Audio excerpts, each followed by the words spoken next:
آج ہم دنیا کے سب سے پراسرار اور اکیلے ملک کے اندر جھانکنے والے ہیں۔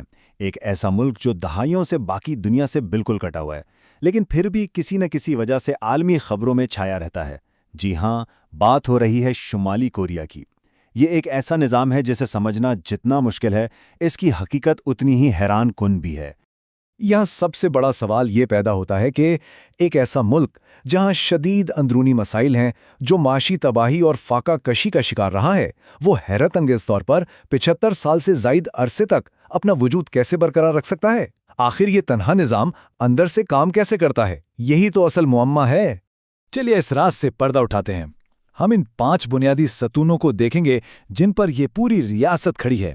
ہرمٹ کنگڈم کا آغاز، سپریم لیڈر کا کنٹرول، سنگبن کا ذات پات والا نظام، یہاں کی 2 الگ الگ معیشتیں اور ان کی ملٹری فرسٹ حکمت عملی۔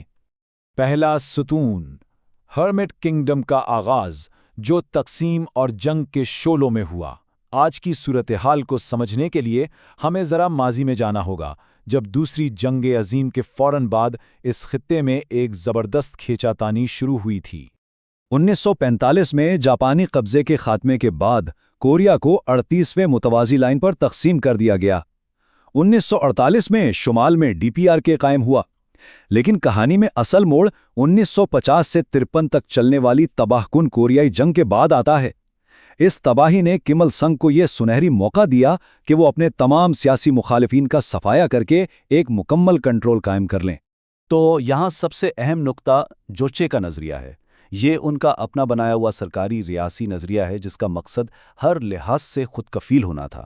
لیکن وقت گزرنے کے ساتھ ساتھ یہ صرف ایک سیاسی نظریہ نہیں رہا، بلکہ کم خاندان کے گرد گھومنے والے ایک نیم مذہبی نظام میں تبدیل ہو گیا۔ اب آتے ہیں دوسرے حصے پر، سپریم لیڈر کا کنٹرول۔ یہ مکمل طور پر ایک شاہی خاندان کی طرح چلتا ہے۔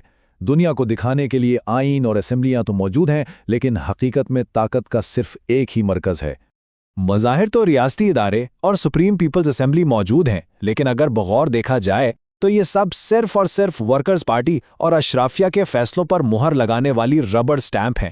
جو فیصلہ اوپر سے آ گیا، نیچے والوں کا کام بس اس پر آنکھ بند کر کے دستخط کرنا ہے۔ اور ان سب کے اوپر بیٹھا ہے سپریم لیڈر۔ وہاں آزاد عدلیہ کا تو کوئی تصور ہی نہیں ہے۔ عدالتوں کا کام انصاف دینا نہیں، بلکہ حکومت کا تحفظ کرنا ہے۔ لیڈر کی بات ہی قانون ہے، جو ملک کے ہر آئین اور چارٹر پر بھاری ہے۔ کوئی بھی قانون اس کی مرضی کے خلاف نہیں جا سکتا۔ تیسرا ستون ہے سونگ بن، یعنی ذات پات کا نظام۔ یہ دراصل حکومت کا عوام کو کنٹرول کرنے کا سب سے بڑا ہتھیار ہے، اور یہ کنٹرول شہری کی پیدائش سے ہی شروع ہو جاتا ہے۔ یہ دراصل باقاعدہ ایک درجہ بندی ہے۔ کوریائی جنگ کے دوران کس کے دادا پردادا کی وفاداری کیسی تھی، اسی بنیاد پر آج ان کی نسلوں کا فیصلہ ہوتا ہے۔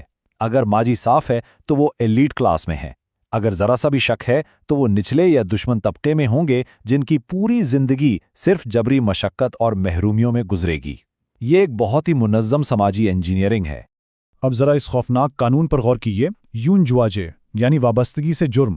اگر کسی شخص نے کوئی نظریاتی جرم کر دیا، مثال کے طور پر کوئی غیر ملکی فلم ہی دیکھ لی، تو صرف اسے سزا نہیں ملے گی، بلکہ اس کے ساتھ اس کی 3 نسلوں کو اٹھا کر جیل میں ڈال دیا جائے گا۔ یہی وہ خوف ہے جس نے پورے معاشرے کو مکمل خاموشی پر مجبور کر رکھا ہے۔ 1,20,000، جی ہاں، یہ محتاط اندازہ ہے ان سیاسی قیدیوں کا جو اس وقت ملک کے انتہائی خفیہ کیمپوں، جنہیں کوان لیسو کہا جاتا ہے، میں قید ہیں۔ یہ کیمپ اتنے خوفناک ہیں کہ یہاں قیدی صرف بھوک اور بدترین مشقت کا ہی سامنا کرتے ہیں۔ چلیے اب چوتھے حصے کی طرف چلتے ہیں، 2 معیشتیں۔ یہاں کمانڈ اور بقا کا بہت ہی دلچسپ اور حیران کن تصادم دیکھنے کو ملتا ہے۔ یہ دراصل اصل کہانی بتاتی ہے۔ ایک طرف سرکاری معیشت ہے، جو 90 کی دہائی کے قحط میں راشن دینے میں مکمل ناکام ہو گئی تھی۔ ریاست کا سارا پیسہ روم 39 جیسے خفیہ محکموں کے ذریعے اشرافیہ کو سنبھالنے میں لگ جاتا ہے، اور دوسری طرف عوام نے محض زندہ رہنے کے لیے غیر قانونی جنگمدانگ مارکیٹس کی شکل میں اپنا ہی ایک سرمایہ دارانہ نظام کھڑا کر لیا ہے۔ اب یہ اعداد و شمار دیکھیے۔ ایک ایسا ملک جو سرمایہ داری کا کٹر دشمن ہونے کا دعویٰ کرتا ہے، وہاں 75% روزمرہ کی چیزیں ان غیر قانونی بلیک مارکیٹوں میں بک رہی ہیں۔ ریاست ان مارکیٹس کو اس لیے برداشت کر رہی ہے کیونکہ سرکاری اہلکاروں کی تنخواہیں اتنی کم ہیں کہ وہ انہی مارکیٹ سے رشوت اور ٹیکس بطور کر اپنا گزارا کرتے ہیں۔ اور اب آتے ہیں 5ویں اور آخری ستون پر، ملٹری فرسٹ حکمت عملی۔ یہ دراصل اس پورے نظام کی لائف انشورنس پالیسی ہے۔ جب 90 کی دہائی میں بدترین قحط آیا تھا تو حکومت نے سونگون یا ملٹری فرسٹ پالیسی اپنائی تھی۔ مطلب یہ کہ ملک میں چاہے کھانے کو کچھ نہ ہو لیکن وسائل پر سب سے پہلا حق فوج کا ہوگا۔ اس نے فوج کو ریاستی اور سیاسی نظام کے بالکل مرکز میں لا کھڑا کیا۔ اس کا نتیجہ یہ ہے کہ آج شمالی کوریا کے پاس 12 لاکھ حاضر سروس فوجی موجود ہیں۔